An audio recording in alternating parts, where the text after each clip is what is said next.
Have you guys heard of this new crazy Mormon sensation called soaking? No, but I'm excited to hear about it. Are we on here? Yeah, we're on. So apparently, teenagers in Utah, and I found this out because it went viral on TikTok or something like that. And just to rephrase, it's called soaking? Soaking. Yeah, like you would soak in a pool or a hot tub or something like that. Okay. I'm interested. Yeah. I'm very interested. Point is, I want to know where you think this is going.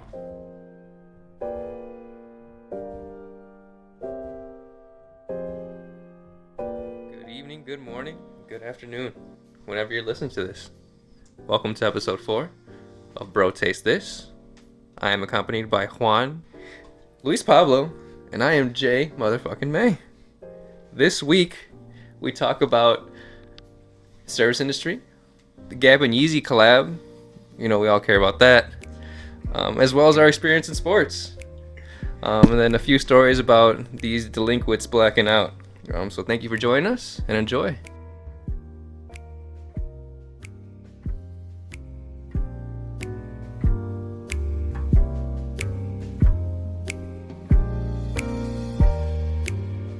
I'm assuming... Oh, actually, I do know what this is. Soaking is where they don't hump. The dick strictly goes in, and there's no movement. So it's just getting soaked. Yep.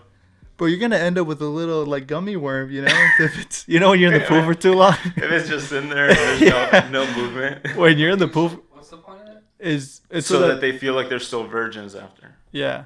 Because they feel like that the sex part is like the thrusting and the orgasm part of it rather than exactly. just penetration. We all know that if you don't orgasm, you're still a virgin. No, this is just like a teenager abstinent type of Whatever happened to just putting it in the butt? that also that counts. is a thing that still counts. Yeah. That is counts? Well, it counts as you're still a virgin. Yeah. Depending on which church you go to. Exactly. Yeah. So I mean, I'm still a virgin in that case. that sounds worse. That sounds like torture. I was reading about some other teenagers who, while they practice that, they have a friend come over and jump on the bed next to them so that they have mini thrusts, but it's not technically their fault. So right. They're just. Yeah.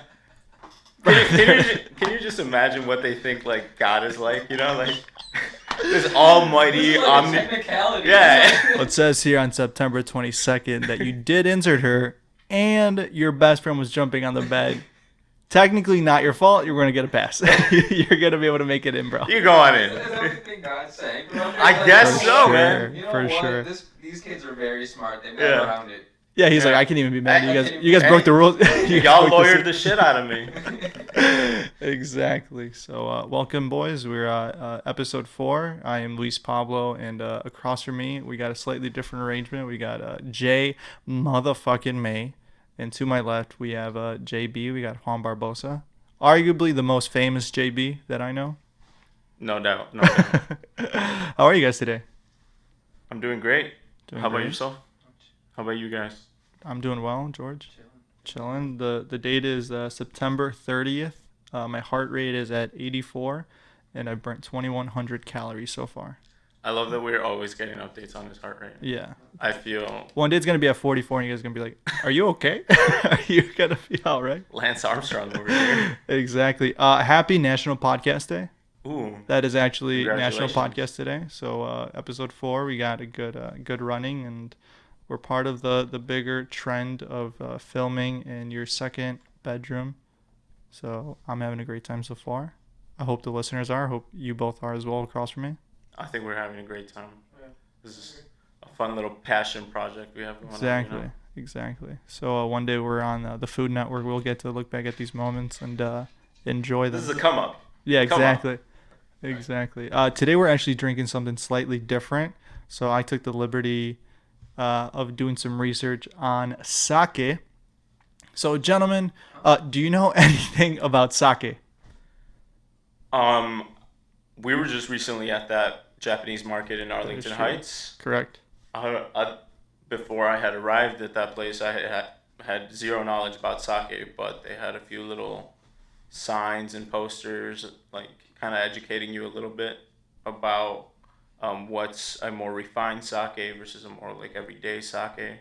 And I know a little bit about that, but everything else is zero. No, I'm excited to try what you got for me because I've only had sake a few times, and each time I wanted to spit it right back. That's usually the case because when you order sake at like a convenient or like a small Japanese or Asian themed restaurant. I was at a nice restaurant. You were? Yeah, it just wasn't good. Oh no. Maybe you don't like sake because that's actually maybe. that's actually the truth. I hope that's not the case. No. Hopefully not. So sake is made of rice. I think that's what like the basic information is. But what I found out is that they actually have to polish the rice. So the rice as it is really difficult to work with. So they have to fine it down. So the more fine they grind it, I believe, is the better the sake.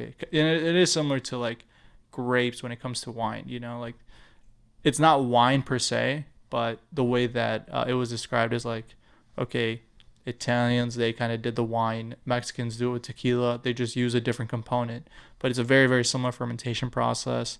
They add yeast, they add water, and then they add enzymes to help break down the rice. So that's actually how it gets made. And then from there, you get a little different of, depending on how much you grind the rice, is the better quality.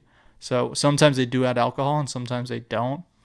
Depending on if they do, it is called either daijingo, tobubetsu hokojo, or honjozo. What did you just call me? And then it... Maybe Mexicans should try beans. Fermenting beans. Oh, that sounds delicious. Is there any drink that is fermented beans? I'm sure you could market the shit out of that. Yeah. Yeah. I mean, if they're just using whatever's growing there. Right, because, Yeah. I mean, Japanese people, I would say Asian culture in general, They eat a lot of rice. they eat a lot of rice. Like, Yeah. it's very common for them to eat a lot of rice. And then just like a big pop of Yeah. rice. Yeah, I mean, that's... You know, and it kind of sucks that in America we have a different skewed version of, like, Asian restaurants. Like, I've only ever been to... You're like, what do you mean? I've only Our ever been... version's pretty damn good. You been to Taste of China yet? Have you been to Piache? So it is kind of like a cheaper cuisine, but like that it is what it is. It's a protein and it's rice. It's like fast food. It's taking like the Americanized version, you know? It's Right, become right. fast food version of whatever. Yeah, and then real quick to kind of finish this off before we try it. When it isn't added alcohol, it's junmai, it's hokonzo, and no, I said ginjo. That's what it is, and junmai daijingo. So today we're actually enjoying. Both of them are actually junmai. What level of like? So we have Is two that? different ones today. We have the hot kutsuru sake draft, which is actually in the old-fashioned glass. That is going to be the smaller bottle. And it is going to be a little fruity. It's going to be dry, but it will have a taste of cream and melon. And then the other sake that we are trying today, that's actually in the wine glass. That is a diku sake. And this is going to be a little bit more natural, green, more minerally. So I can see Jorge smelling it and just loving it.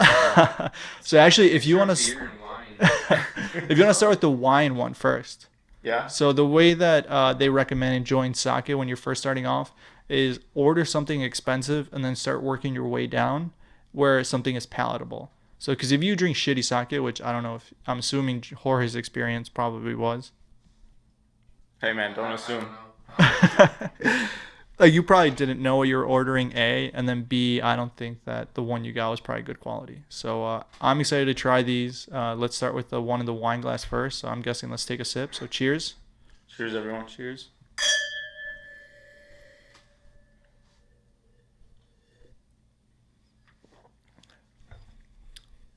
Oh, wow. It tastes like vermouth, Yeah, that's an interesting flavor but profile. it also has like Do you like that? a melon I don't banana dislike in the middle. it. Yes, you do. You're drinking a bubbly right after it. All right, I'll commit to it. No, I'm not saying don't commit to it, but I'm saying tell the truth. It's interesting. He doesn't like it. He doesn't like you. I He don't- doesn't I like it. don't- Just like I don't like it. Let's It doesn't taste good. It tastes interesting. You can't tell me that you want to drink this again.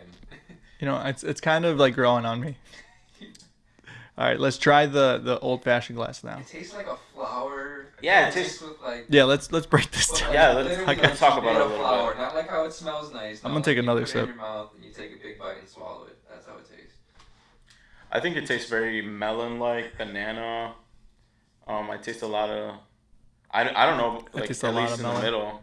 I'm not saying that that it's sweet, but even in a dry wine, you'll still taste fruits and things like that. But I taste a lot of tropical fruits, but still very dry, has like a salinity to it, almost like salt water. Yeah, so actually the black one that we're enjoying now out of a wine glass doesn't have alcohol added to it. So maybe that's why we're getting such a slightly different taste. It does. No, it doesn't taste alcohol-y. That's the thing. I think it smells alcohol-y though. It smells alcohol-y. Let's see. Let's smell it a little bit. You're saying chug the rest of it? It smells really alcoholic. It smells like a good white wine, to be honest. It smells like a good white wine. I was expecting to have something similar to like Pinot Grigio. Oh, I was not expecting that. It was a little different, I'm not gonna lie. And the other one, they both don't have alcohol in them added to it. Well, what does that mean? Aren't they just fermented and it's made? Well, sometimes they add alcohol to them. Oh, okay. These are more fine.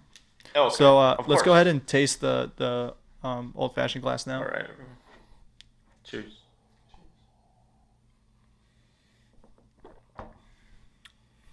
Wow. What do you smell, Jorge? That is way better. That tastes like this one so much. I don't smell any. It doesn't really have a smell, but it has a very lovely taste.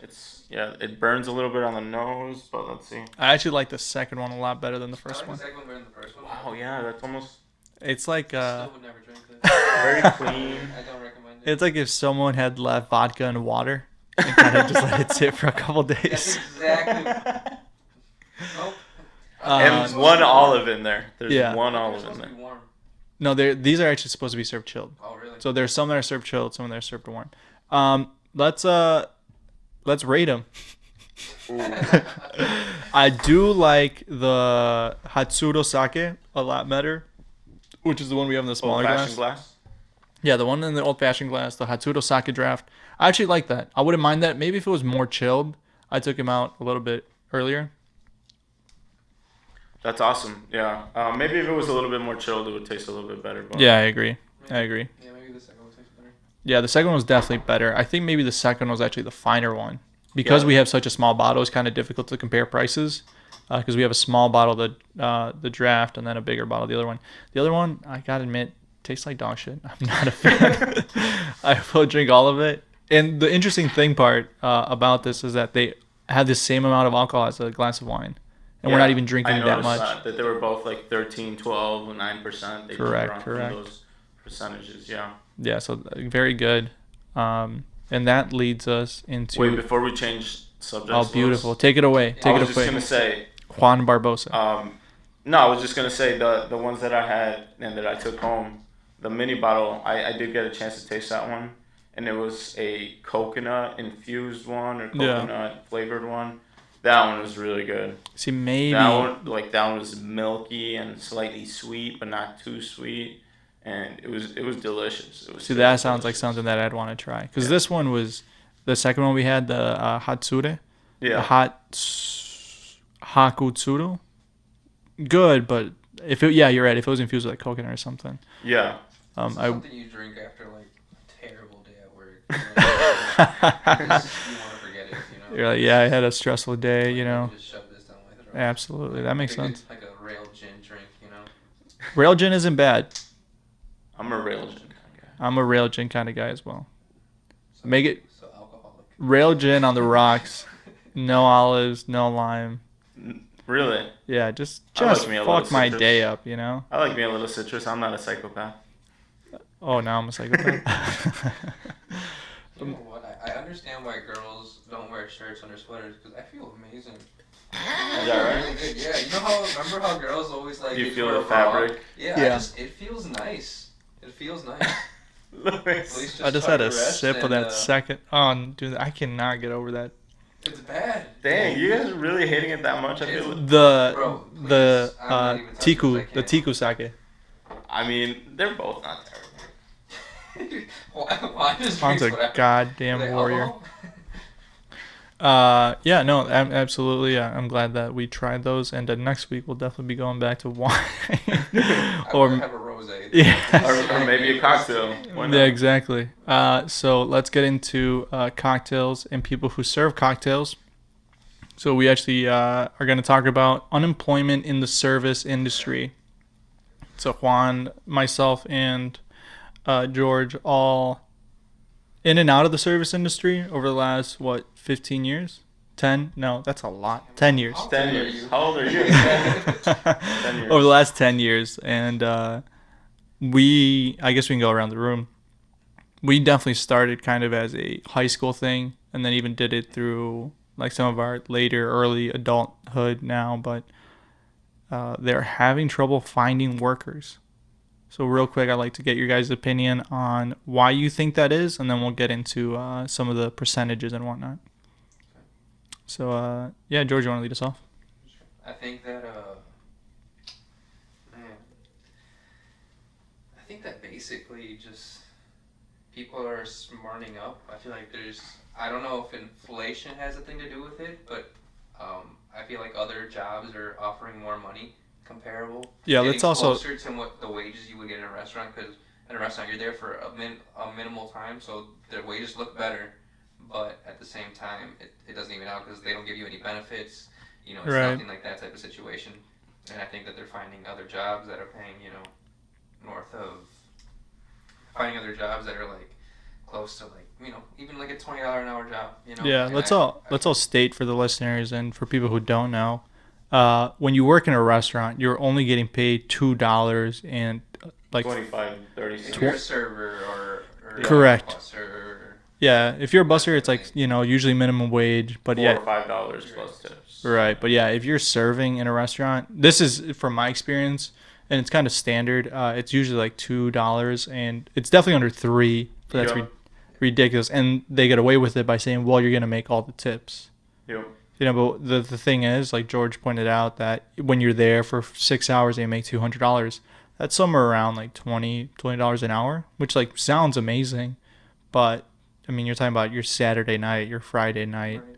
And, that's... And plus, a lot of the times, those $200 nights are only Friday and Saturdays. Right. Versus if you're working Monday through Thursday and Sundays and days like that, you might only be making $50. Yeah, it can be really bad, like especially if if you're slow. Like in Wisconsin, we get a lot of winter storms, so that completely fucks up the winter market. And then not to mention, what if you're fairly new at a restaurant and you got to work your way to get better sections, get more tables? Like you're not gonna make any money. Yeah. There's really no way to make money if you're not like at a busy restaurant at a busy night. Yeah, and I feel like just people are having better options out there. I feel like that's the biggest thing right now. Yeah. Just better options. I don't think it's something where there's just people that don't want to work. I think there's people that want to work that just don't want to work there. Yeah. Yeah, 100%. When I hear this like idea of like, well, people don't want to work, it's like, yeah, no shit. Who the fuck wants to work for $2 an hour? Yeah. Like it makes no sense. Who wants to work without a obvious option towards retirement? Yeah. No, exactly. Who wants to work until they're basically 2 years away from dying? And less security there. There's not a constant paycheck. It's more of like it's almost like having your own business without having your own business. What I mean? Like you have no control over it. Yeah, you have no job security. You have no job benefits. You don't get a 401k, like any of that. Oh wait, fuck a 401k. Yeah. 401ks can work depending on how you do it. But yeah, I mean, you don't even get the option. 401k is the biggest fucking scam in America. Damn, George, why are you saying that? George, take it away. The fucking liberals are taking our money. No, I mean, I completely agree with you guys. I think that overall, people that used to work in the restaurant industry if they had any time with unemployment and any time off, they had some time to maybe re-examine their job choices and job opportunities. Perhaps some of them retrained into different fields. And then a lot of them obviously don't want to come back, like for the reasons that you guys stated, because of pay, benefits, lack of security. I was reading that a lot of them too don't want to come back because they don't want to put up with the extra what would you say tasks that COVID has brought on, like Oh yeah, policing people 100%. for mask usage and things like that, because there's a lot of people that react in like really violent or annoying ways when you say anything about COVID. Right, and ultimately it's not the server. It's not even like the restaurant owner's Yeah. choice. Like, the restaurant that I worked at over the summer, they for the longest time they were like, we're not wearing masks, and for different reasons. But yeah, they were like, we're not going to wear masks, and that's going to be final. And as soon as the mask mandate came up, and like, everybody has to wear a mask, or you will get shut down. People would walk in, they're like, you just said last week I don't have to wear a mask. It's like, motherfucker, we're trying to stay open. Yeah, exactly. So yeah, during these times, did all three of us? I know, all three of us worked during COVID, didn't we? At a restaurant. Yeah. How was your guys' experience? You tell us Beautiful, first. beautiful. It was great. It was fantastic. It was fucking awful. That's how I can say it. I liked it. It was interesting to finally be out of. It was It was one like summers. of the best summers to remember. It was. No, it was definitely an interesting experience for myself, at least, because like you have to wear a mask and you're in a super hot environment where it's hot out. It's hot in the kitchen, and you're serving people who aren't wearing a mask. So it's like, what the fuck, Yeah, I get that. I feel like the benefit of it is like, hey, your food's taking well? COVID. I'm not here fast enough? COVID. You did, yeah. it You don't like your food? COVID. Yeah, You know what I mean? anything. Like, it's like, it was a good summer. It was a good summer. It was an interesting Everything's summer. COVID, so it's fine. Like, it was. You had to nothing get out really of free changed. jail It card felt- for It felt the everything. same, but it was just like, you could just put, Yeah, Lindsay you just. was mad at Jorge. Baby, COVID. It's COVID. COVID. You know how it is. You just shrug your shoulders. COVID. Yeah, it's COVID. Yeah, and people would get mad at you. They're like, so I have to wear a mask when I walk in, but as soon as I get to the table, I have to take it off. You're like, I was like, you don't have to do anything. I don't fucking care.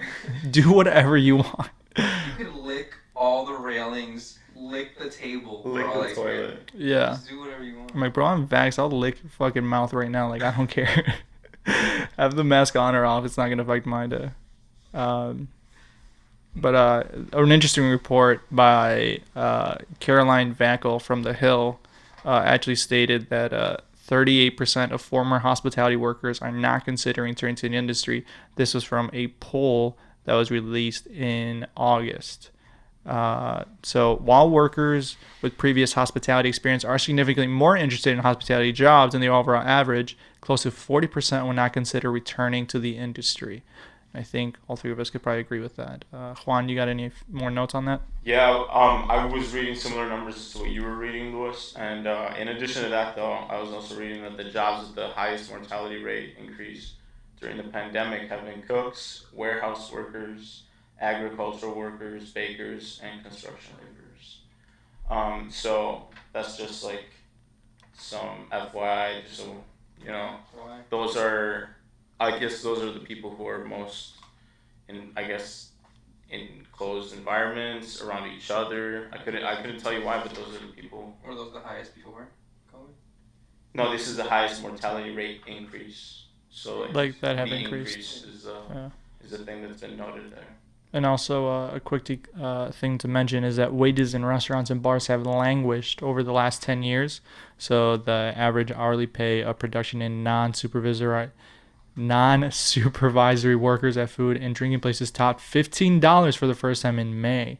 So over the last couple of years, I mean, like we said, it hasn't really changed all that much. But this also includes like what were considered essential businesses, where we're fast food and whatnot. So they're finally getting paid decent, but at the same time, like we don't know how it operates like in chain restaurants. Like, are they paying their workers more or are they not? Yeah. Have you guys been keeping up with some of the unionization movements that have been like taking place all over the country? I know that in specific big cities, they do tend to unionize just because it is a little bit better for them, obviously. Yeah, for example, like here in Milwaukee, Colectivo, the baristas all unionized so that they could organize for better pay and benefits. As well as in Chicago right now, the Milagro Tortilleria. Oh, interesting. They're not. They haven't unionized, but they're holding strikes because they are making their workers work like 12-hour days, 6 and 7 days a week. Jesus Christ. Yeah, so like all the workers walked off the plants and they're like, we're not gonna make any more tortillas until we have better working conditions. And then I guess another one that's kind of big, the makers of Ritz and Oreos recently were also on strike all over the country. The Nabisco bakers for similar reasons, and they specifically had a lot of stories where their workers were committing suicide because they were making them work 6 and 7 days a week.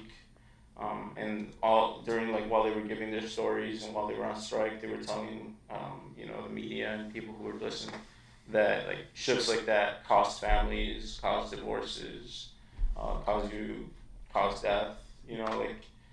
But they're telling you and they're holding it over you hey, do you want your health insurance? Yeah, no, do definitely. You want a paycheck?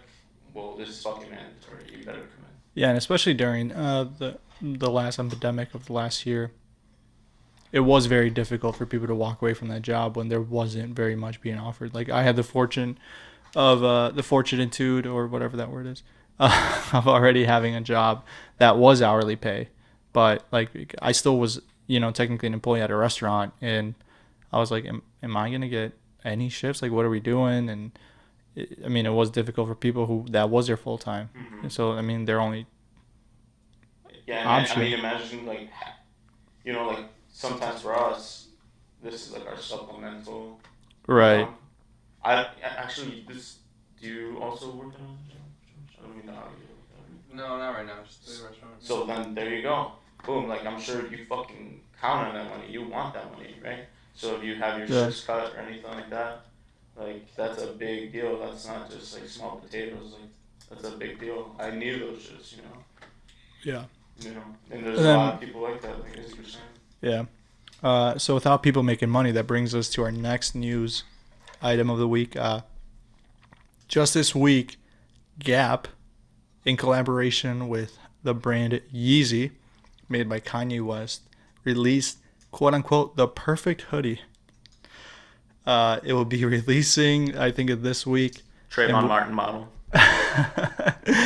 And will release for a range of between $70 and $90. I think overall, child sizes were... I'm a liberal like Juan. We're all liberals here. Bro, I'm part of the acid left. I don't know if you heard about it. I have not heard about that, but we'll get into that after I finish real quick. So each hoodie is blank and oversized. It will be heavyweight garment that will come in several different colorways. I think overall it's between 6 and 8. I can't exactly remember. So expect that soon. Gentlemen, what do you think about overall Gap making a collaboration with Kanye West and charging $90 for a blank hoodie? Jeez. George, take it away. What can you say? Are you interested at all in the hoodie? No, but then again, I don't know. It's not for you. I don't care about the hype, and that's what it is. It's hype. Yeah. Right. Hype beats culture. It's just 100%. I know Gap was. What's that? That's not really my thing. Yeah, I know Gap had actually been struggling lately with finances, and their solution was to bring in Kanye West. But I can't help but feel that this is writing on the wall for Mr. West. I don't know how familiar you guys are with Vincent Van Gogh, the famous artist. Yeah, the artist. So everybody knows that he cut his ear off and mailed it to his girlfriend. That's the big his ex-girlfriend. But before that had happened, he was heavily drinking. He was actually having schizophrenic episodes. They were saying he was going mad, right? Yeah, he was going mad, and so this kind of feels like that for Kanye West. It feels like the writing on the wall, where it's this is him cutting off his ear and sending it to his girl. Exactly. Everything's listed there for him. He's already divorced from Kim Kardashian. I can't help but feel that this is going to be his Vincent Van Gogh cutting off the ear moment. I think he's good. And I just want to go on record and say He's smart. Donda was better than Certified Lover Boy. I want to go on record and say that is a fact. Fact. I'll go on record and say that's not true. That is a fact. Did you guys like the... They were both pretty bad, but it's still... Donda was a fantastic art piece. And Certified Lover Boy by Drake was just another Drake album. Nothing special. 2 good songs on there, and I'm willing to die on that hill. Which song? Way Too Sexy, which is a song that is predominantly Future. And then the song with 21 Savage, which I can't remember what the name of it is, but... Way Too Sexy Knife Talk. is the song? Knife Talk. Yeah, Way Too Sexy You're with Future. That's a fantastic song. It's kind of trash. I respect your opinion. Thank you. I appreciate it. Speaking of opinions, final of the sake. Let's go around the table. George, would you order this again, and what rating out of 5 would you give it? How far across the room would you throw this? It's a 1 out of 5. It tastes like crap. I don't recommend you guys even wasting your money to try it. Jeez, that's an aggressive rating. Not good. It's not good, dude. I don't like it. You're lying to yourself saying that you kind of like it. I did like the draft one. Just because he likes everything that has alcohol on it, but... Hey, no, the draft one wasn't bad. You gotta teach yourself, man. Exactly. It's like black coffee. You just gotta exactly. fight through. Once you start adding cream, then you ruin coffee forever. You'll acquire the taste. Exactly. You discover secondary notes. Yeah. So George hates it. You can take Juan's advice. 1 out of 5. I guarantee you... If you do try sake, at home, I recommend you get a flavored one first. Yes, definitely. Juan, how do you feel about it? Rating out of 5? 2. I'm not gonna say it's amazing or anything like that. I'm gonna go ahead and second. It tastes like vermouth to me. It does taste like vermouth. The draft one tasted a little bit more melony. It was a little decent. However, not a fan of either. I gotta be a little bit more picky next time. If this is what these are good price sakes too. So if this is what decent tastes like, then I don't know if sake is for me, and I think that's fair. I'm gonna bring that pink creamy one that I have. Yeah, please do. And then I'm gonna maybe buy another fresh coconut one. Beautiful. I can get one at the store because those are 2. At least the coconut one I've tasted looks really good, and let's hope and cross our fingers that a creamy sake is a little bit more interesting than this one right here. You should bring a bottle of wine for backup. Now we're left drinking. We'll definitely bring wine next time.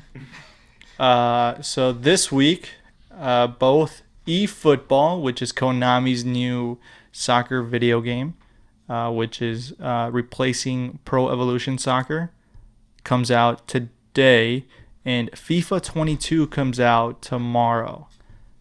Gentlemen, what is your experience playing sport video games? Juan? I'm a big Madden guy. I loved it, and I discovered it when I first started playing football. I knew nothing about the sport, so I used Madden as my little... Did you enjoy Madden more than you enjoyed playing football? No. No, you can't say that. Maybe if you're don't play, but if you're on the field, you're having a pretty fucking great time, you know? George, what is your experience playing sport video games? I grew up on them. It's the first video games I really liked. I played FIFA 2000 on the PlayStation 1. Damn. That's how far back. I mean, I don't play video games really anymore.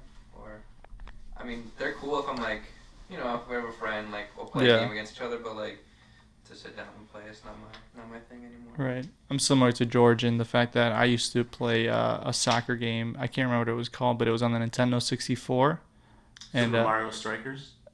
That was on the GameCube, Papa. Crazy. That game is so wild. Dude, all of them. They had the Strikers, the baseball one. Did you have that baseball one? one was gas. So let's not distract. Absolutely gas. No, let's distract. They are amazing. Side note. Bring back GameCube. Bring back those games. Bring back those games, please. Even Mario Golf. To be one of the most underrated consoles of all time. For sure. They don't have For them sure. anymore, right? No. However, the Nintendo Switch has recently unveiled that in October they will be releasing Nintendo 64 games through their online service. So games like Mario Kart from the Nintendo 64, Mario Golf, even Banjo-Kazooie will be coming back. I love Banjo-Kazooie. So I'm guessing that there's a chance they will be releasing. And they've been doing this year upon year. So the first year it came out, they did just Nintendo games, just Nintendo games. You're so jealous. Let's not forget about yourself. We might confuse us. No, we won't. We're good. And then recently they're adding Super Nintendo and now Nintendo 64. So I'm guessing they're gonna add GameCube eventually. I just know that right now they're doing it kind of slowly year by year. I think they should just like bring back like a newer version of the actual console. Like, oh, for sure. I feel like so many people would have just like nostalgia HD, just buying it. Yeah, but like yeah, or like the cube itself, or like have like I don't know, reforming it. Yeah, because cool. Nintendo did buy the studio that originally made Super Mario Strikers and Luigi's Mansion. They were the same studio. I want to see Nintendo build the console that Drake and Josh had. What was that?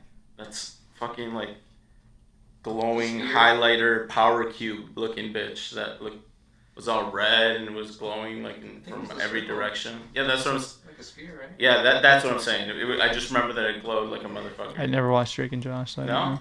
No, I was poor, so we didn't have out. cable. I know, it's alright, man. So, I mean, it's alright. George is playing with the draft bottle, which he said he disliked. George, speaking of that, I need you to give me a toss-up. Yeah, let's pour us up a little bit. Or pour that in yours. Yeah, I'll take a little bit more.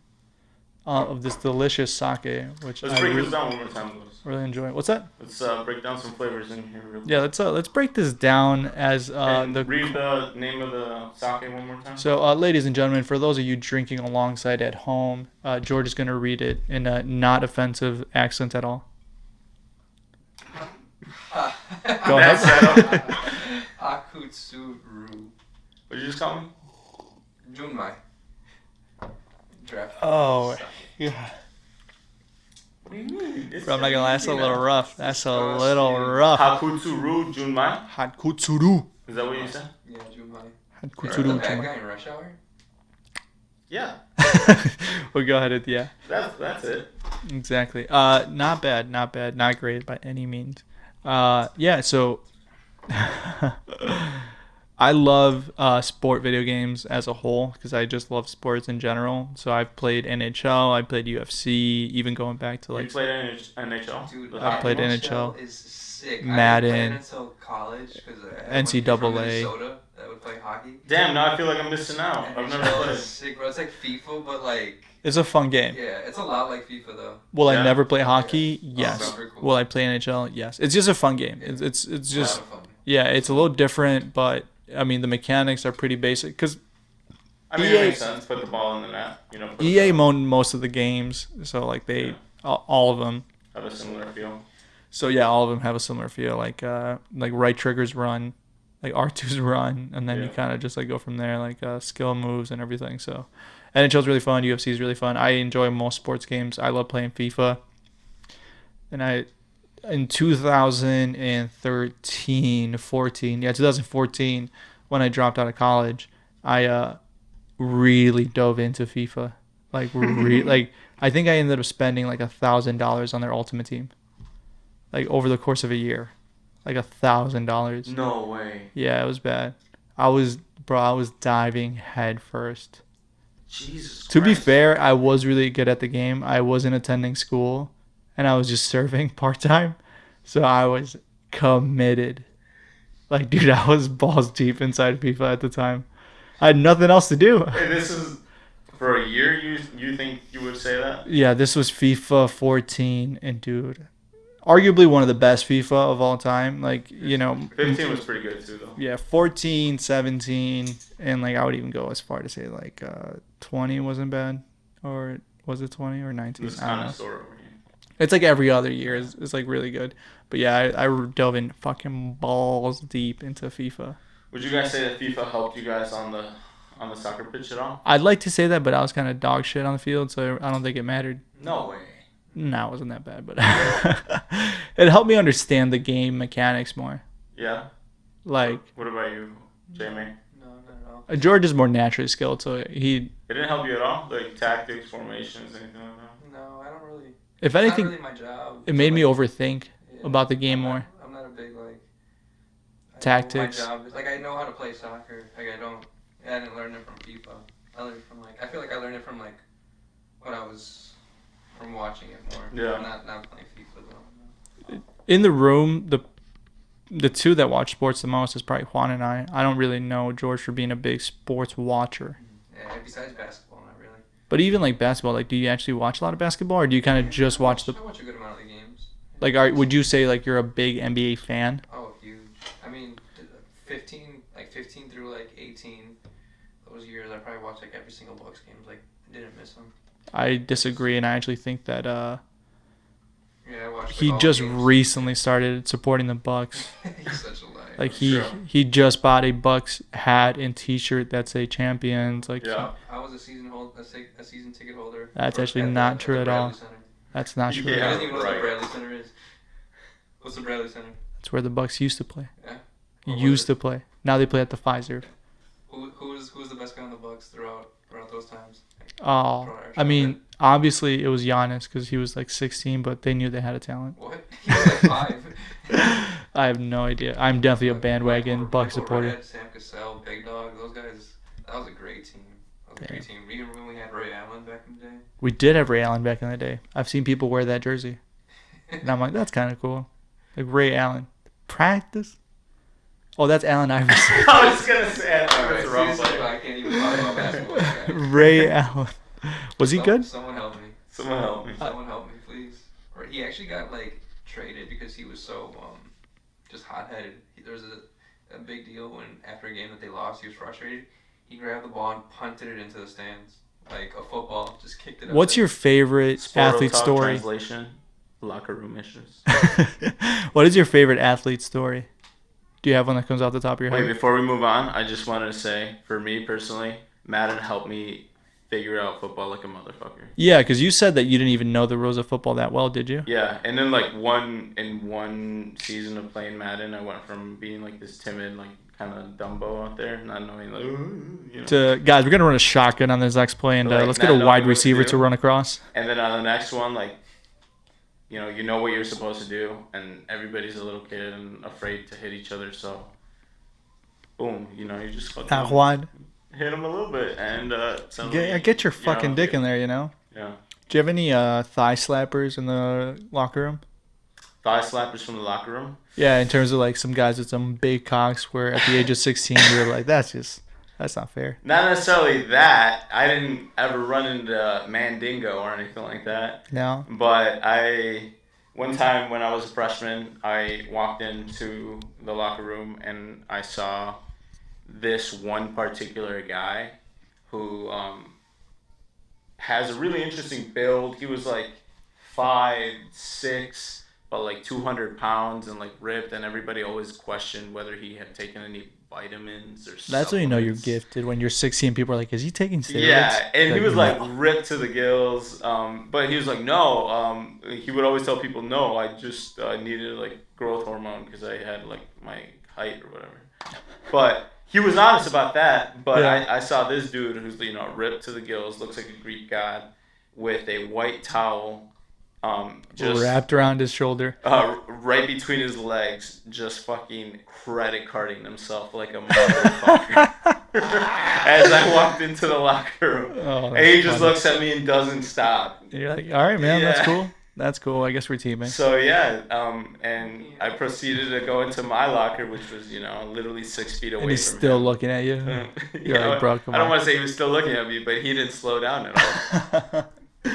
That's aggressive. No, I did attend the locker room with some like dude in middle school. I remember middle school, like this dude was like just built different. Like I'm like, Jesus Christ, man. Like, and I just looked down at my thing and I'm like, what is going? Like, am I gonna hit puberty yet? Like, what the fuck is going on?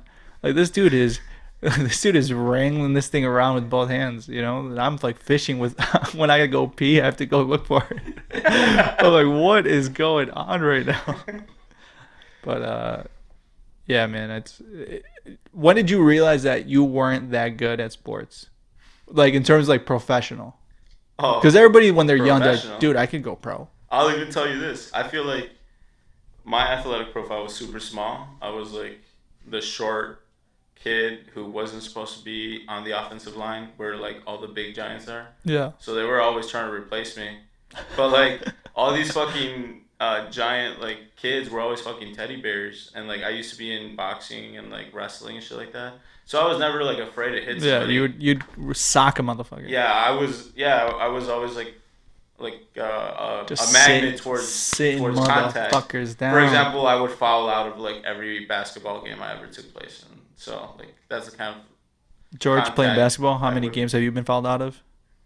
I don't think. So Juan is a dedicated team member. That's what I'm hearing. That's what you're hearing. Yeah. I like it. Yeah, I like the tenacity. No, but yeah, they were always like trying to replace me with some taller, bigger kid, and the dude was always a fucking pussy. Let's be honest, white. That's what you're trying to describe. No, well, white. most of the time, yes, but when I first started, it was this larger Mexican dude who was just taller, not even bigger. He was just tall and skinny, and he was supposed to be the offensive tackle or whatever. And nah, like every time we went out there, he fucked plays up. He would forget shit. He would not hit the right people.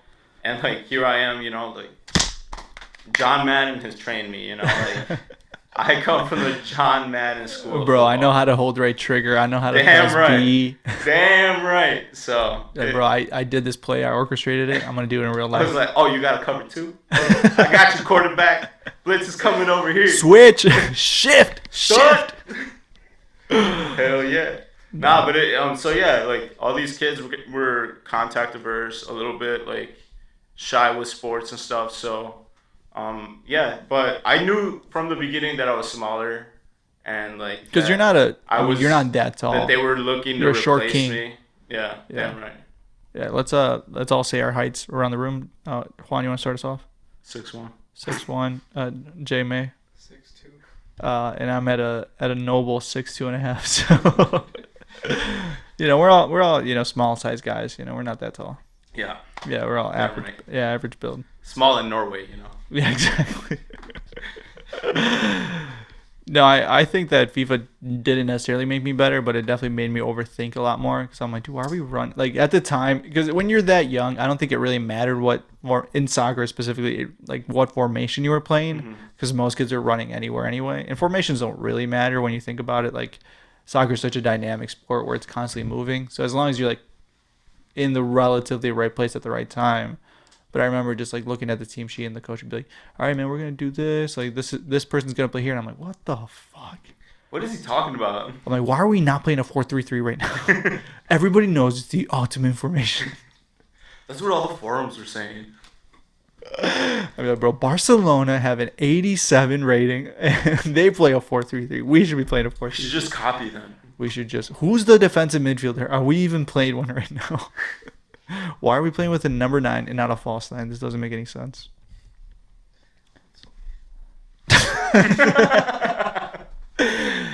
Any injuries? Any big injuries while playing sports? What was the last question? You didn't even answer it. What question? The one you guys won. No, I think we all answered everything. everything. When did you realize that you weren't going to be... Oh, professional. Yeah, when's the moment you realized you weren't going to be professional? Where you're like... I was kind of a nihilist from the beginning. I didn't ever... Yeah, I always like knew I was like, bro, I knew I was having fun. Yeah. I knew I was having fun. I like that. Yeah. That's fair. George? Like professional? Yeah, like, I'm probably not going to make a living out of this. I don't know. You don't have a year where you're like, oh, man, I don't think this is it. I mean, what type of professional? Like professional. I'm talking about, like even semi-pro, yeah. Even semi-pro? Yeah. I don't know. I feel like... I still got it I want in to me. stop caring about it. Like, honestly, like if I just get my shit together, I could probably strive for a team now. I mean, honestly, I don't know. Semi-pro is not that crazy. No, semi-pro is not that crazy. It just requires a lot of dedication. It's almost... I play with kids that play semi-pro. It's borderline recreational. Even now, it's like... There's nothing wrong with that, but... Okay, let's go pro. Let's go like low-level pro. Pro, I think when I was like... When I stopped taking it serious was like when I was like 16. Yeah. Like I was like serious about it, and then when I hit 16, you get involved with different things. Yeah. And you start doing coke and drinking and women. It's just strippers. Big old yeah, things. exactly. I think around that time when I was like. Fair enough. I just stopped caring. Your dad brings your first prostitute. Yeah, you see your dad hate your mom, and you're like, "Is this like? I think I need to get out of the house first." No, I'm kidding.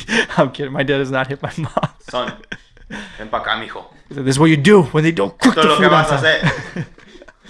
Wait, hey, you do the Salvadorian accent. The Salvadorian accent? I don't know if I can do an Salvadorian accent. Is that even a thing? I'm sure they have is. their own thing. Yeah. Yeah, there's something there. I realized it when I was probably 16 as well. Or because I remember playing against a team that was like slightly better than us, and we just got. Oh yeah, no, I remember exactly what it was. So my club team, shout out to Lakers Soccer Club from the Walworth County, best team out of the Walworth County. The only team.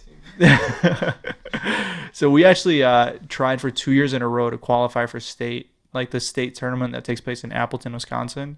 And finally, my junior year, which is the third year of the club that I was part of, we made it to the state tournament. And like, I'll get there. Freshman year of high school, like it's independent of high school, but it's like that's when it took place. So freshman year of high school, we played the game and we lost 1-0. And we're just like, fuck, you know. Sophomore year of high school, we lost 3-0. And they were all because of, like, mistakes. Like, all 3 goals that went in were all mistakes. And we just kept thinking, like, fuck, like, had those people not made those mistakes, we would have won the game. Because it was 3-1. Like, it was literally, like, the defender whiffed one. The goalkeeper kind of screwed them all up. And just because we were so nervous, because we knew that we should have won the last game. And so finally, junior year, we won it, like, 1-0, and then made it to the state tournament. We had to stay there for 3 days. Jeez. In 2 nights. And that's actually when Bayern München and Borussia Dortmund played the 2011 UEFA Champions League final. So we were like all about soccer that weekend. And Cruz Azul America played the Apertura championship.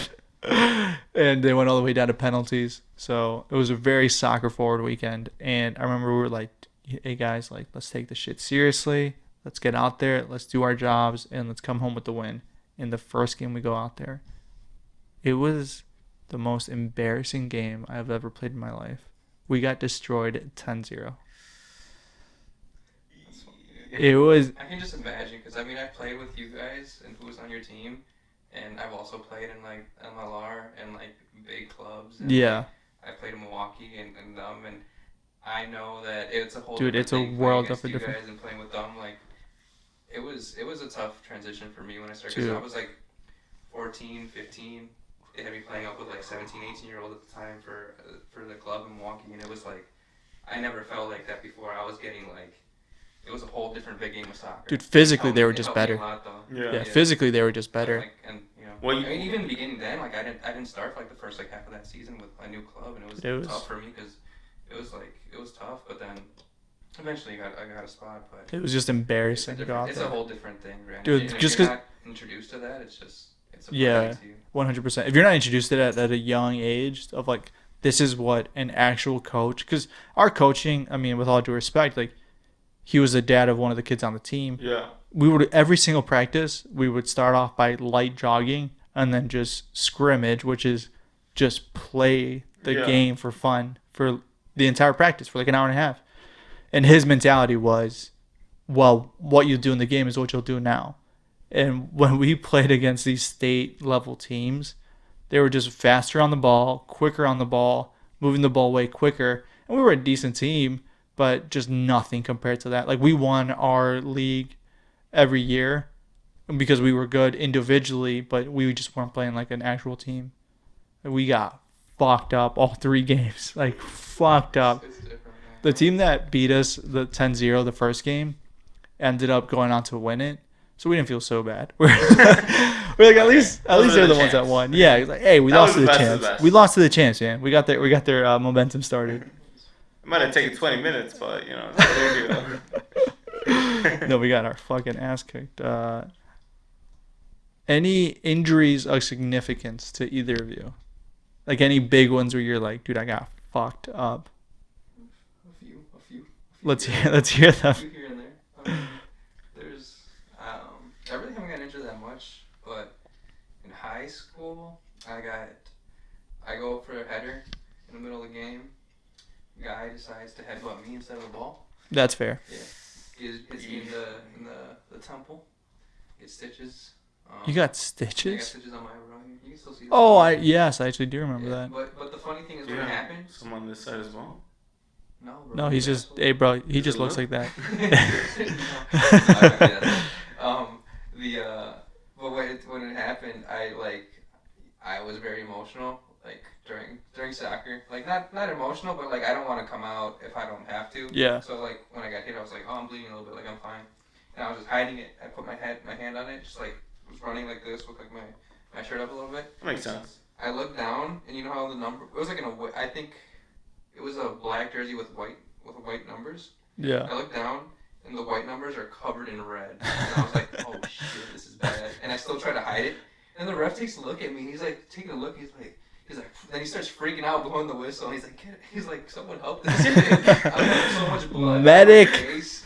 Yeah. Medic. Yeah. So that's awful. That was a funny one, but the only real one I had where I had to go to I knew like something was wrong. Yeah. Wrong. Was I was in, it was like 7th grade, 6th grade, playing soccer, and this kid slide tackles me, but he slide tackles me, hits like my private parts. Your genitalia. Yeah, but then I'm like, oh, it's normal, you know what I mean? I got hurt. Yeah. And I remember we went to like a homecoming game, like for high school football. Yeah. With all friends, you know, all the middle school kids would go and hang out. Yeah. And I'm like, man, this really hurts, bro. Like, it hurts a lot. So the game took place at what? Later that night. Like noon? No, like No, the soccer game. Yeah, I don't. Maybe it was like 4. It was like 4. Okay. It was practice. Yeah. And then we went to that, and then I'm like, man, this really hurts. And the next day I wake up, and no lie, my ball sack swells up to as big as like a softball, like a girl's like baseball. Like it's huge. I can cuff it in both my hands. Was it uncomfortable to walk? It's super. It's bruised. It's Super. Big. It's big. And I remember like, I don't know what to do. Do I show my mom? How veiny. I had to show my mom. Yeah, how veiny was it? That's a good point. Did it look like a cross-country road? Yes, no, exactly. But I had to show my mom, and I was like, oh no, you had to show your mom. What am I gonna be like? Is this okay? No, you just gotta be like, Mom, I need to go to the doctor. Yeah, I need to go to the doctor. My balls are big. You know, and it's like, okay. And then you go to the doctor, and they're like, obviously something's wrong. Yeah. So, looks good to me. Yeah. He's like, damn boy, got big balls on you. Hey, daps you up. Hey, what's up, bro? You finally good dropped. For you. The thing that sucked and the funny part was I go to the doctors and they got to see what's inside or what happened, so they had to do like an ultrasound on my ball sack. So I'm in there, I'm laying down, and I'm about to get an ultrasound, is what they say, and this attractive lady comes in, and she just They're like, hey, we got a teenager in room 2. Like, oyster stuff on my stuff, and Oh! I was like so uncomfortable. I'm like 6th, 7th grade, like Just going through hurt, puberty, just like, a weird time breaking for up. me. And she just like repeatedly, she's like, "Are you okay?" Just rubbing. Making hot eye stuff contact. on me. Yeah, This is looking the at setup me. to like 10% of pornos. Exactly. Just making eye contact. Like, is this okay? Is this You enough? doing okay, big boy? Unbuttoning one button. Licking her lips for some reason. Super uncomfortable, man. And then I was fine. I just had to take some antibiotics. Like, it wasn't anything major. Yeah. Like, I don't remember what it was exactly, but I was fine. Like I said, everything's fine. You're good. That's but good. The thing that sucked was like for the next like month and a half. You just walked around with a big ball. No, but it's what came down. But I would walk, but it was so big, and it would just So swing, big. It would just swing side and side and hit my thigh as I was walking. So big. People would like What the fuck is that sound? Why is he walking like that? And I was just like in so much pain because my ball sack was just hitting my left and right thigh repeatedly as I was walking down the hallway. It's the most uncomfortable feeling ever. It's just so, you know what I mean? Like, imagine it's a massive, like, tender ball sack. Dude, South Park episode on this shit. That was real. Just walking around one big fucking ball. One big fucking ball. Oh, I remember no. that time, too. That was, it was a good time, man. I was in, like, 7th grade. I remember I couldn't go to my games in Philly and Sapito were our coach, and I was hanging out with them. Let's, for people listening. They were like seniors when I was in like 7th grade, but Yeah. for some reason For their senior project. they grew a fonding to me, and I'd like hang out with them, and they like do stupid stuff. Very nice guys. One of them is my cousin. The other one I grew up with. Like, they were just good people, and yeah, they were nice enough to George that they took him around everywhere. No, they were super cool. And they carried his one big ball around. Beautiful.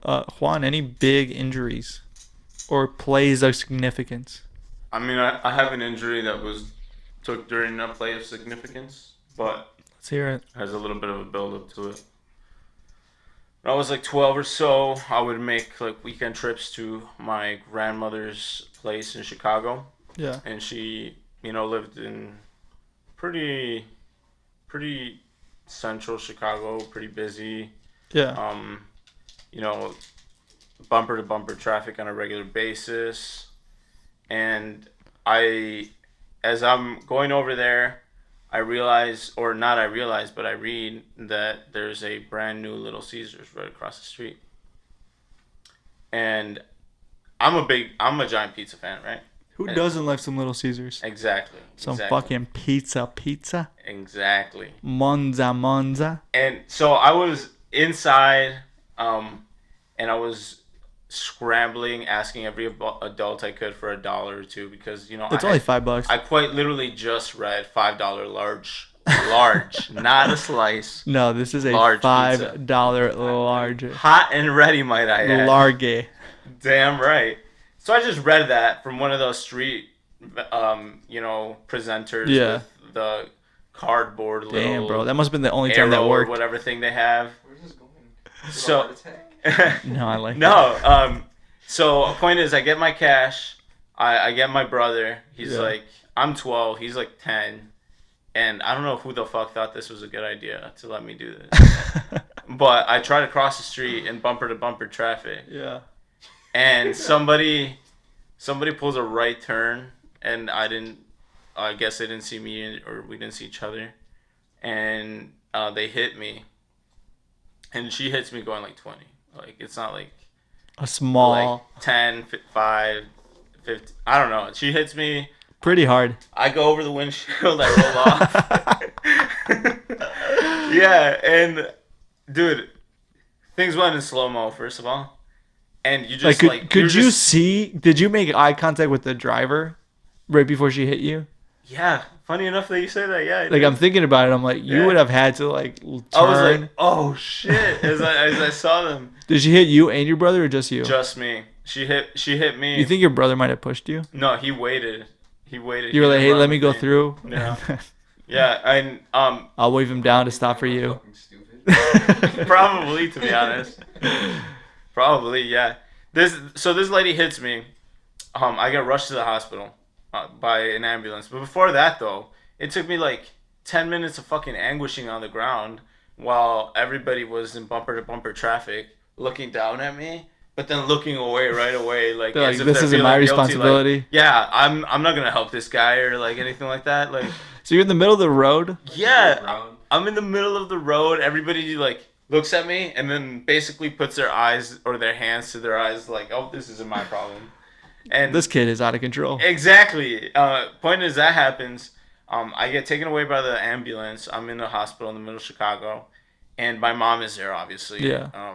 She's seeing me as they're taking me into their little like garage like thing where they. Did you get rushed from it like an ambulance and everything?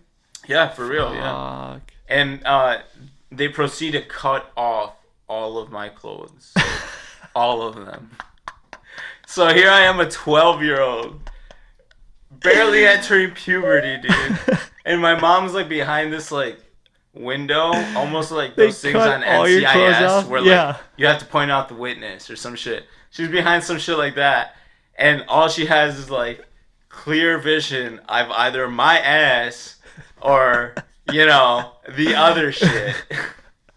And she's just like, oh, well, not she, but like I'm fucking embarrassed as fuck because they're cutting off my jeans, cutting off everything, all my shirts. Jesus. They're not asking you, hey, take this off. Yeah. Because they don't want to fuck you up. They're just cutting everything off. I remember wearing a great outfit that day too. I was really I'm gonna go to my about cousin's house in Chicago. I'm gonna look good.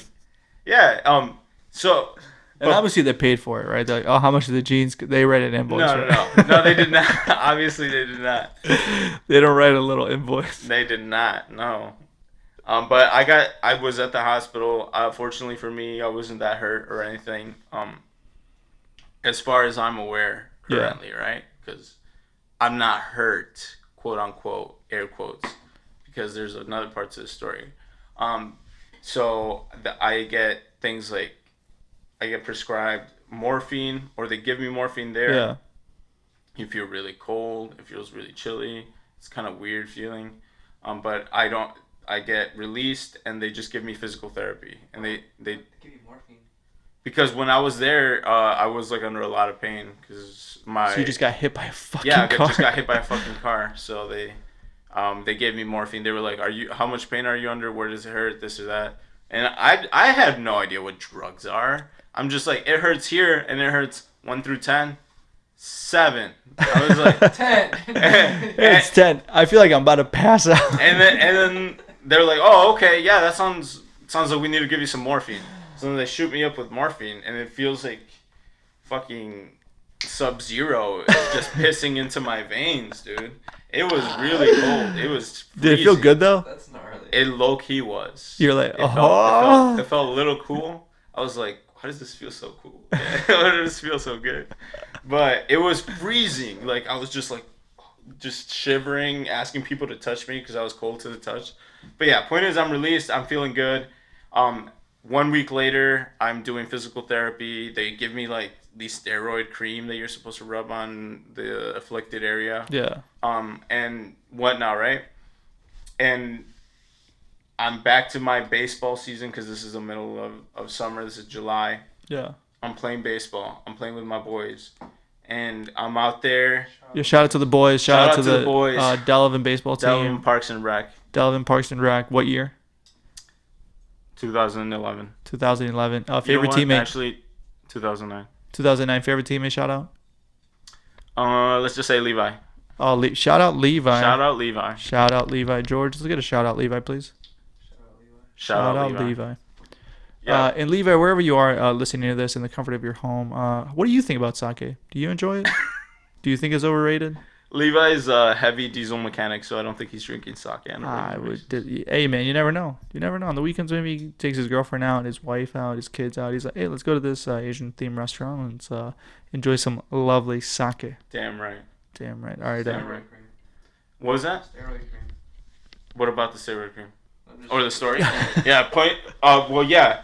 We're back to playing baseball, as I was saying, middle of July, you know. And I'm having a pretty good game. It's been a week and a half since I got hit by the car. Everybody's like, what the fuck are you doing here? I was like, the doctor cleared me. I guess I'm good. Damn. And it's been one game in, right? And I'm having a great game, as I was saying. I hit the ball twice. You are killing it. And I was on third base. The pitcher throws or pitches the ball over the catcher. So it hits a backstop, and he has to run like 10, 15 feet to get the ball again. I was on third base. He was at home. I stole. So I stole the base. I slid, and I was safe. I'm feeling great. And then I go to stand up, and I can't stand up. Wait, you just can't stand up? I can't stand up. Like, my right leg gave out on me. And I was like, I was on the ground. I was like, somebody fucking help me up. Somebody help me up. Yeah. And my teammates helped me up. And could you walk at all? Like, I could take like hops on one leg, but one leg was just not good. It was hurt. It wasn't there anymore. And I go to the doctor. I get it all checked out. They let me know that I broke my hip. I broke my fucking hip. So when you were in Chicago, you broke your hip I broke my hip bone, and like, quote unquote, the reason why was because I didn't warm up enough, and that my muscle like tore at the anchor point where it's fused onto the bone. Jesus. And just chipped that right out, and that part was now broken. So you ripped your muscle, and you didn't break your bone. They said I broke my bone because that part was ripped out, like a part of the bone was ripped out, and yeah, but like the reasons why I connect those two stories is because like it feels like a really big coincidence that I've been playing sports my whole life. There is no way. You just ripped your... And suddenly when you slid in as a 12-year-old for home. Exactly. Like I've been doing that shit behind the trailer park. Bro, my signature move is sliding in for home. Like I'm saying, hospitals Bro, these fucking poorly educated, bro, they don't fix you. They make no money by fixing you. That's all I'm gonna say. That's right. Bro, Yeah, the whole Medicare system is a fucking farce. We all know it. Yeah. It's a pandemic. It was all planned. Shouldn't Yeah. be owned by people. Pandemic. That people is me. I didn't have an injury that bad, but I've had 2 concussions now. Luis has an injury every time. I've had a few concussions as well. Yeah, Yeah. I've had a lot of injuries. I'm made of glass. I'm a glass cannon. Yeah, I'll get out there. I'll hit some guys and then I'll fall to the ground. No, the I'll one make that half the season.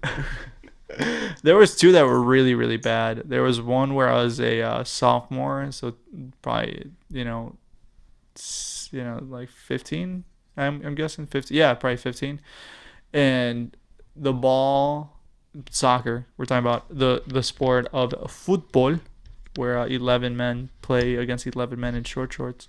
The ball had bounced in front of me, so I was anticipating to jump up for the header, and as I'm like about to pop off, this asshole from behind jumps over me to head the ball and knee first into my back. Like as I was ready, like I'm like squatting and about to pop, he just like runs behind me and like knee first into my back, and I'm like on the ground. I can't get up because my back just took a fucking car. He gave you that Captain Falcon. He gave me that Captain Falcon neutral air to the back. I mean, it was awful, and I couldn't get up. Damn right. I couldn't get up at all. C-stick. Smash. It is not a C-stick Smash move. your ass It is out the field. neutral air move. We all know that. Yeah, dude, he fucked me up. I'm on the ground. I can't get up. I can't breathe. And the coach is like, get up! Get up! I would have said, dude. I couldn't get up at all. And I'm like, Your coach was seriously yelling. he was literally get up, because I don't think anyone saw what happened other than he jumped and got the ball. But like his knee hit my back so hard, like at full speed, and I just couldn't get up.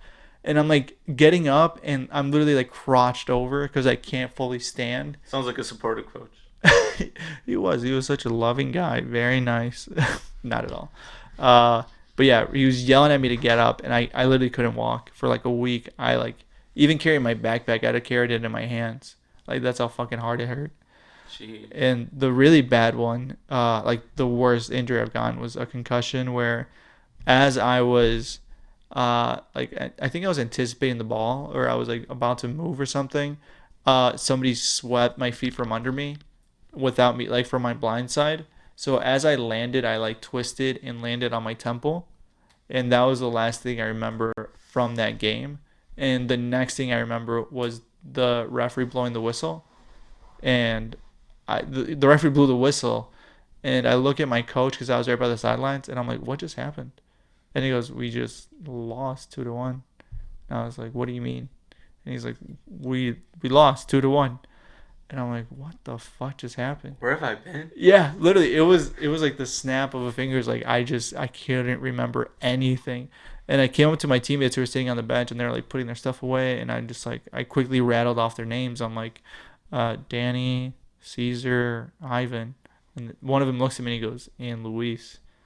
And I'm like, okay. And we just walk off. That's my name. We walk off. Dude, I couldn't remember anything. I couldn't remember anything. I was so rattled. I was like completely in a different, like I feel like I transported from time. Like I just entered the pocket dimension. Yeah. And we went to go get food, and I'm eating, and I'm telling like my teammate, I'm like, dude, I think I got a concussion. Like I don't think I feel well. And he goes, don't say that, because then they're not gonna play you for the last game. And I'm like, oh, you're right. They're not gonna play me. And I was gonna start. Solid teammate. Yeah. Helping you out. And yeah, I was telling my coach, like, dude, I don't think I should, like, I don't know what's going on. Like, I lost memory from the game because when I fell. And he goes, you don't remember anything from the game? And I'm like, I remember the tackle in the first half, and then I remember the referee blowing the whistle at the end of the game, and that's it. Like a big blackout time gap between that. Like, have you guys blacked out, right, from drinking?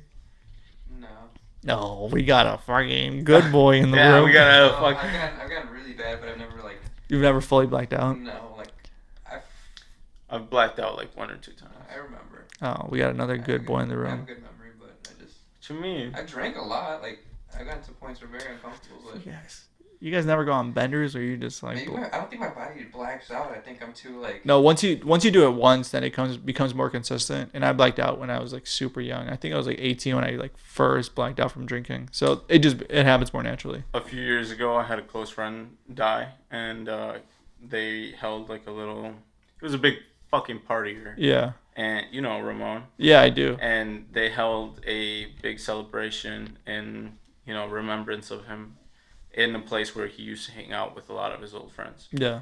And I never drink scotch ever. Like even as a bartender, just I'll taste it. It's an aggressive drink. I'll taste it, but I'll never sit there and drink scotch all night. Yeah. But they, being Mexicans, who, I don't know. I want to say, like pay attention to what's marketed to us and shit. Yeah, and portion control. Yeah. They loved Buchanans.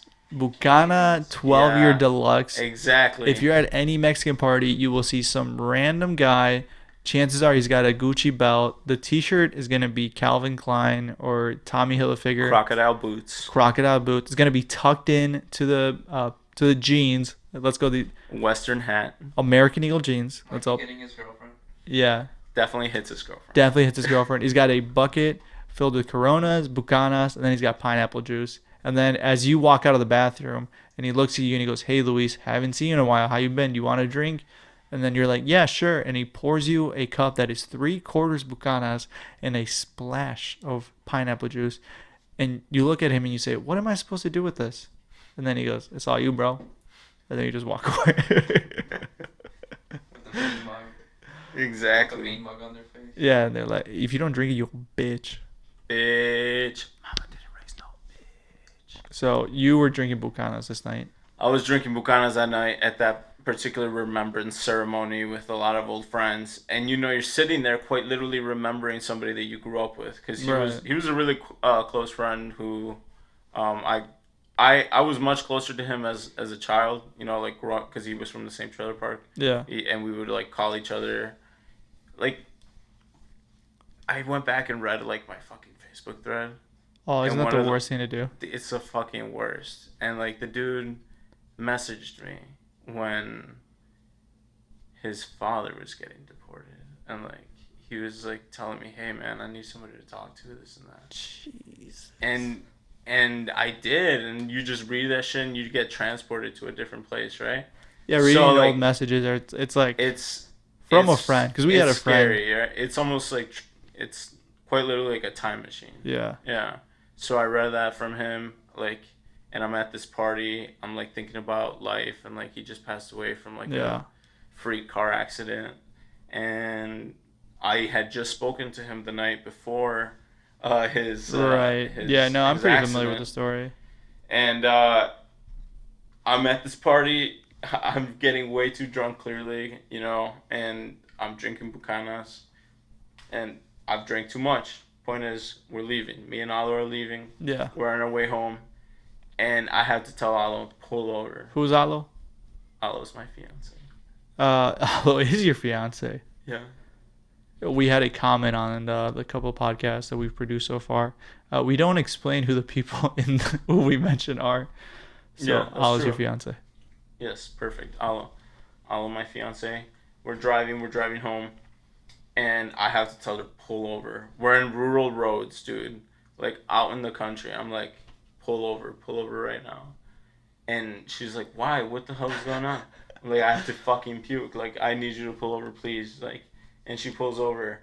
I'm chilling there, puking my guts out.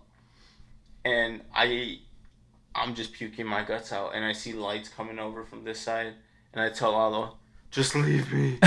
Just leave me here to die. Like a fucking dumbass. And she, rightfully and smartly tells me, shut the fuck up, get in the car. Just throw up. Exactly. How bad was that hangover? It was so bad. Yeah, I don't remember most of this. This is like one of the few times you blacked out. Yeah, is mostly a recollection from what I got told I was doing the next day. Oh no! Like I blacked out. Like I said, yeah. It was terrible. It was a terrible car ride. That has to be the one time in my life where I went like 2-3 hours where there was a window Just in time. heavily I was drinking. gone. I Just was gone. heavily drinking. In a different galaxy. At a Scotch night, this was the first time I had gone to a music festival. It's Lollapalooza. And we were meeting a friend of ours who you've all both in the room met, Alan. And Alan's a really nice guy. And, you know, because he's like, you're somewhere around so fun, like it's easier to drink, you know? And we go to the lobby bar of the hotel we were staying at. Shout out to AC Marriott Hotel, downtown Chicago on 215 East Street. Make reservations today with the link in the description. You won't get any percentage off, but you can definitely trash the rooms and they won't say anything to you. So we go to the lobby of the bar, and as I'm sitting there, I see the chalkboard menu, and one of them is like smoked whiskey drinks. So I'm like, oh, it's like... And I think I was just 20. I was 21 at the time, so I was like, yeah, sure, I'll drink that. Like, why not?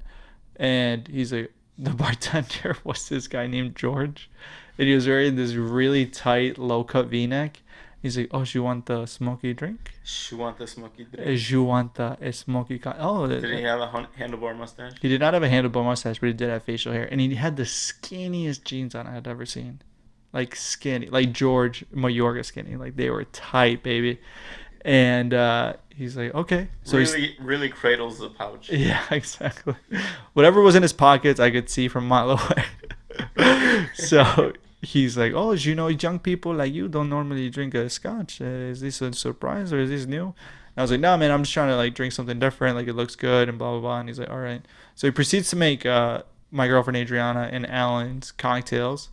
And he's making them, and then he takes a cutting board from under the table, from under the little bar area, and he puts it on the bar, and he takes like a fucking torch, and he just goes and starts making a giant circle around the cutting board. And as he's doing that, he puts a glass right over it, and after he puts the glass over it, the glass is just soaking up all this smoke.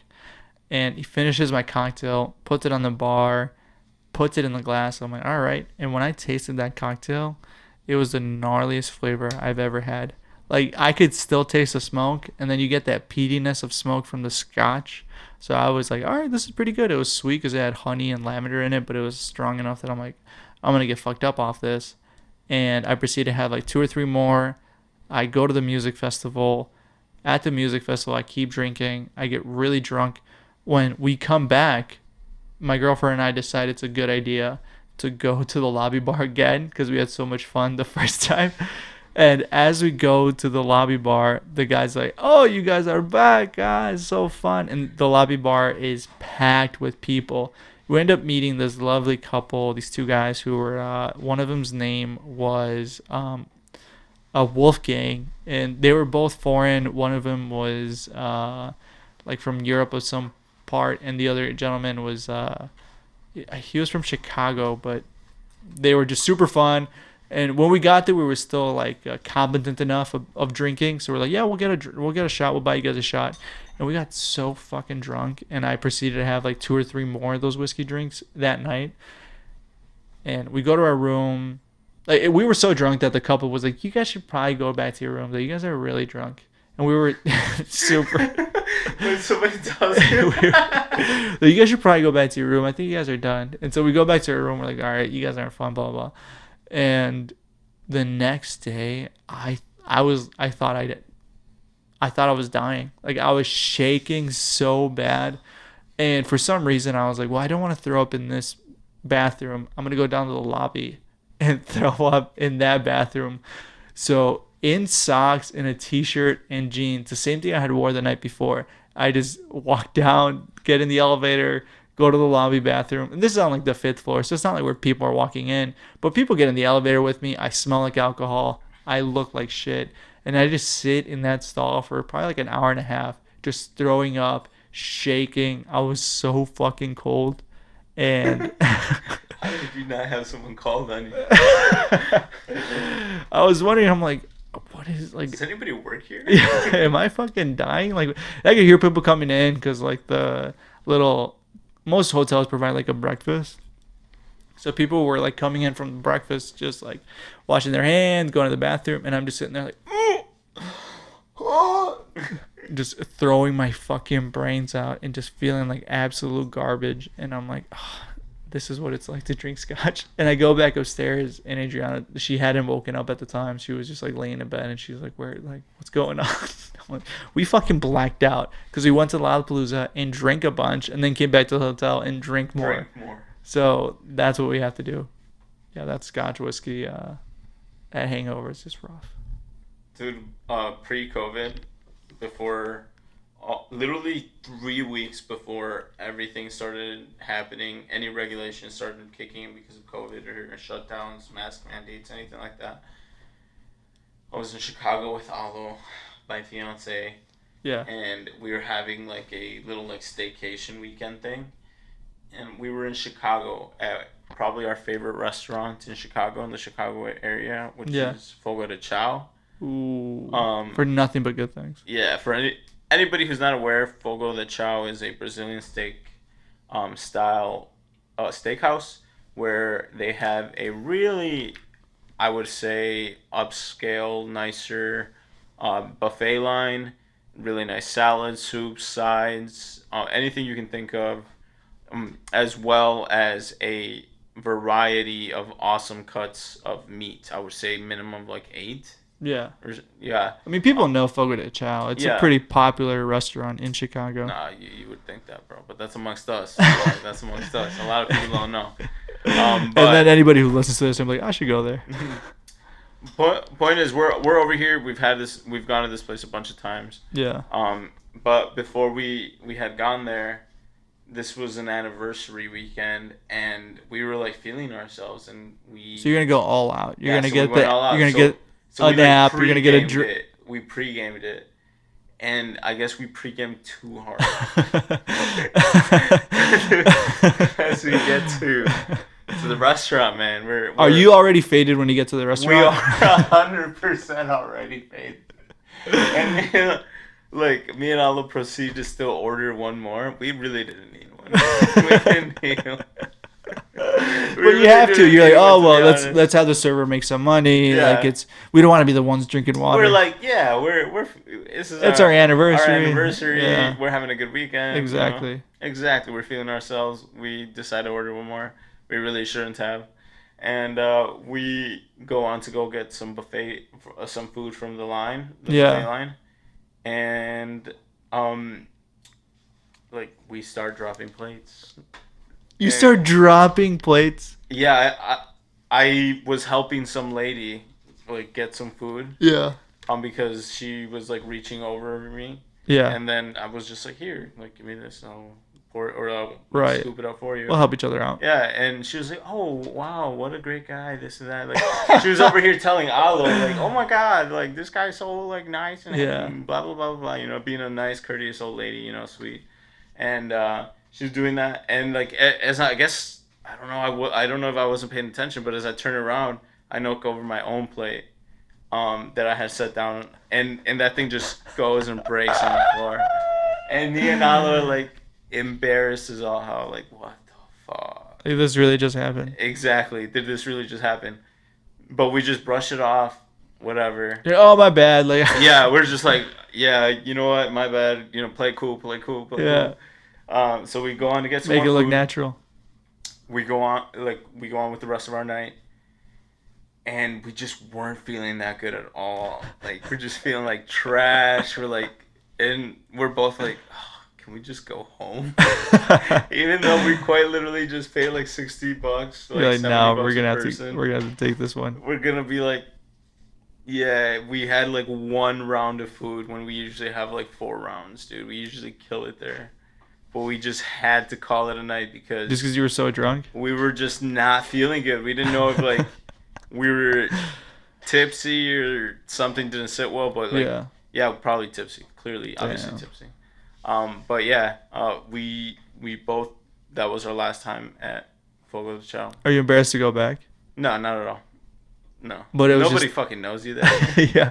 No, you're not gonna come back again. It's that. This guy's not allowed back in. Get out of here. No, We didn't have anything that embarrassing. We made an internal decision to go home before we embarrassed ourselves too much. This man is not allowed back in here. Not allowed. I don't think I've ever gotten that drunk at a restaurant, but I've definitely like.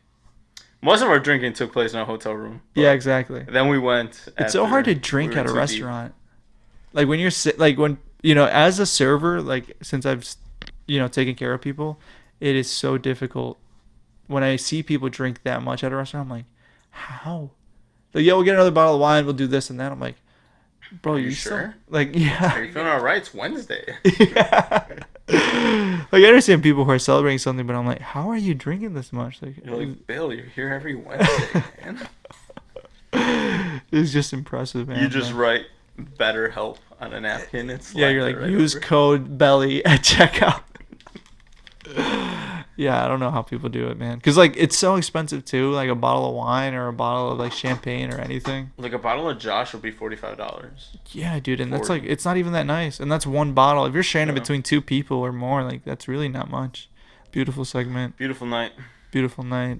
Boys, beautiful recording. Another one in the books. A happy podcast day. Happy International Podcasters Day. I appreciate the journey so far, and we'll definitely get more. Hail our Saint Patron, Joe Rogan. Yeah, and absolutely. Joe Rogan's the best. He has never said anything that is remotely controversial or incorrect. So just want to say shout out Joe Rogan and everything Working he out stands does for. Prevent cancer, by the way. Yeah, just in case fact, you didn't know. Fact. And don't worry about wearing a mask or getting vaccinated if you spend an hour in a deprivation tank. Completely prevents COVID-19. Completely prevents COVID-19. So with that being said, everybody, thank you for joining us once again, and have a good rest of your week.